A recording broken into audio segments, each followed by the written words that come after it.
Hello and welcome to another edition of QB1 with quarterback expert Crissy Froyd, and she is here to talk about Houston signal caller Clayton Tune. Clayton, flew under the radar last year, but suddenly is appearing in some of the top quarterback lists across the country. Why do you think that is, and is it warranted and deserved at this point?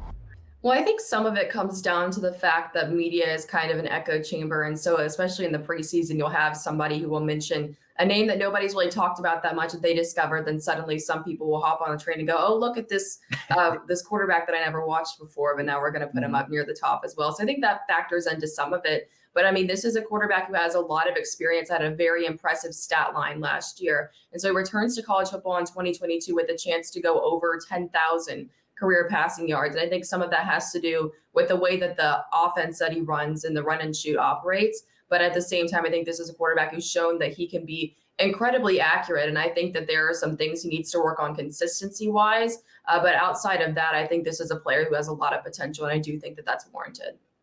And you mentioned accuracy, consistency. You have a fantastic knowledge of quarterbacks, NFL, college. What does he bring to the table purely as a quarterback on all levels beyond just the accuracy and consistency?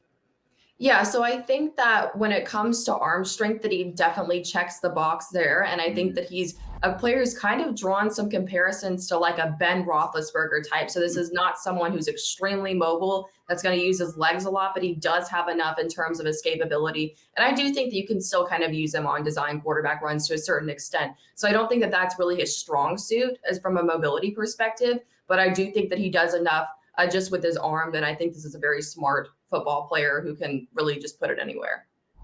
What type of offense does Houston run, and how will that affect the performance of Tune in 2022?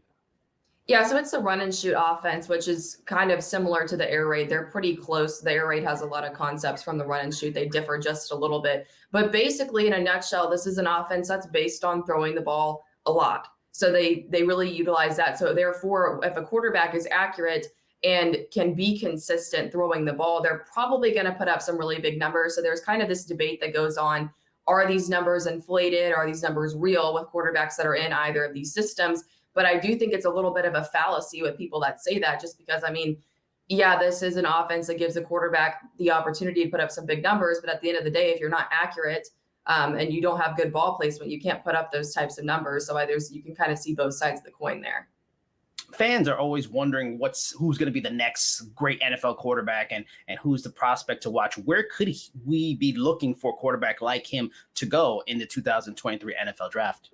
Well, the ceiling's obviously the first round. I mean, this guy's getting a lot of hype ahead of the season, and it is warranted. But at the same time, I do think that he needs to take a little bit more of a step, because this is a very loaded quarterback class. And I mean, to go in the first round, you're contending with guys like Tyler Van Dyke, Bryce Young, CJ Stroud. So there's a lot of talent that's already, I wouldn't say totally proven, because a lot of these guys are still kind of younger and don't have a ton of experience under their belt, as opposed to some of these other guys who are going into their sixth season of college football. So if you look at it like that, but I do think that this is a quarterback that has the ability to at least go in the mid rounds. And I think that the early rounds are just the ceiling overall for him.